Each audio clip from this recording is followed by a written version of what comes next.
दोस्तों हरिओम। मैं ज्योतिषी रामचरण वर्मा हूं। आपका हमारे YouTube चैनल पर स्वागत है।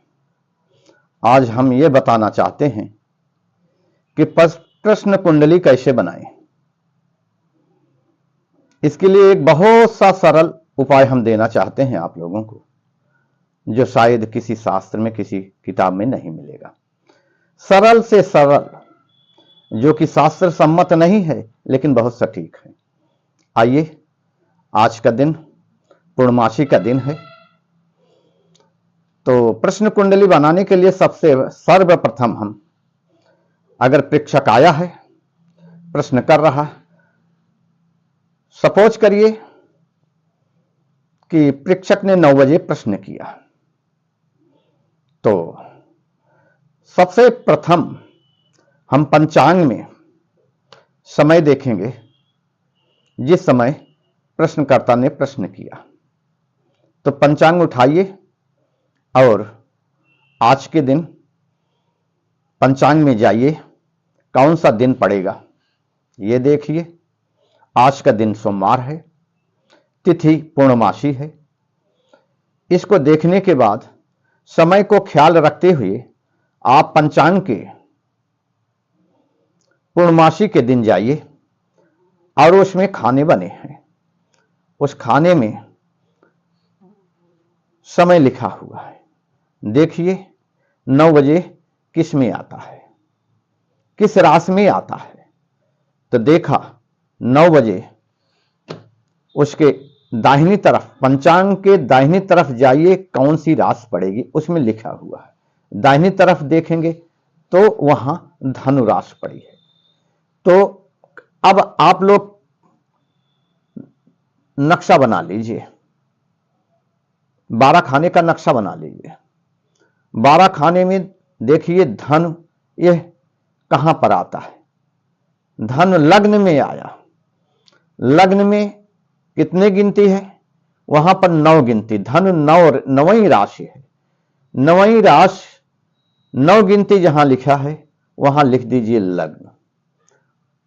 और अब इसके आगे आप सारे खाने को भर दीजिए। 9, 10, 11, 12, 1, 2, 3, 4, 5, 6, 7, 8, इस प्रकार से आपका चक्र बन गया। अब पंचांग में देखिए कौन से ग्रह किस खाने में बैठे। अब आप पंचांग देखिए तो इसमें बना हुआ है, मिश्रमान बना हुआ है। आज के पूर्णमासी का मिश्रमान बना हुआ है। अब वहां पर देखेंगे तो 9वें खाने में ये लग्न हो गया। और सूर्य कहां बैठा है, अब इसमें आप पंचांग में देखेंगे तो सूर्य जो है ये 7 गिनती वहां लिखी है। तो 7 गिनती को क्रॉस कर गया है, गति कर गया है। तो 8 पर सूर्य को लिखा। चंद्रमा 1 पर लिखा है तो 1 को क्रॉस कर दीजिए, 2 पर चंद्रमा लिखिए। मंगल उसमें देखेंगे 7 गिनती पर लिखा है तो 7 गिनती को छोड़ करके 8 गिनती पर मंगल डालिए, मंगल लिख दीजिए। इसके बाद बुध जो है ये 8 गिनती पर लिखा है, उसको 9 गिनती पर लिख दीजिए। और बृहस्पति 0 गिनती लिखा है, 0 का मतलब 0 को क्रॉस करके 1 गिनती पर आप बृहस्पति लिख दीजिए। इसके बाद शुक्र देखिए, वहां शुक्र 5 गिनती पर लिखा है, उसको आप क्रॉस करके 6 गिनती पर लिख दीजिए। शनि जो है 10 गिनती लिखा है, उसको शनि को 11 गिनती पर लिख दीजिए। राहु 0 पर लिखा है, 0 को क्रॉस करके आगे बढ़ करके 1 गिनती पर राहु लिख दिया। राहु के ठीक सामने केतु लिखा जाता है, इसलिए केतु को ठीक सामने लिख दीजिए, जो कन्या राशि पर पड़ता है। इस प्रकार से आपका ये प्रश्न कुंडली बन गई। अब प्रश्न कुंडली में सारे ग्रहों को आपने बैठा दिया। अब प्रश्न, मान लीजिए एक साथ कई प्रश्न होते हैं, तो उन प्रश्नों का विचार कहां से करेंगे?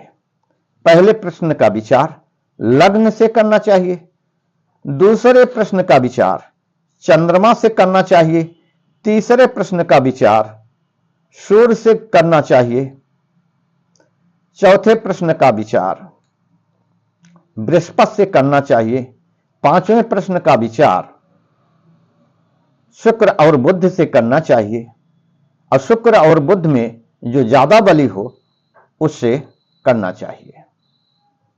अब आइए, अब इसमें देख लीजिए कि पंचांग में लिखा है सारी ग्रहों के अंश कला विकला, इस सब का ध्यान बहुत जरूरी होता है।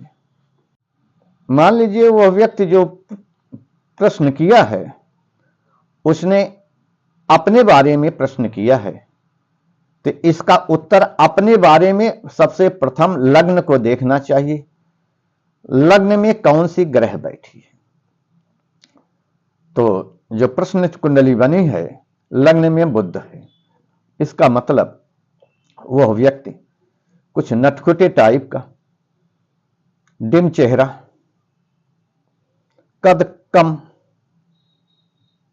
मध्यम कद का होना पाया जा रहा है।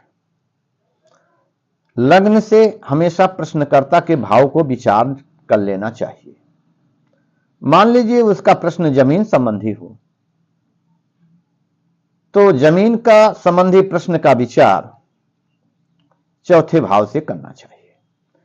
चौथे भाव पर राहु है, वैसे उस व्यक्ति का प्रश्न केवल अपने बारे में तथा जगह जमीन के बारे में उसका प्रश्न था।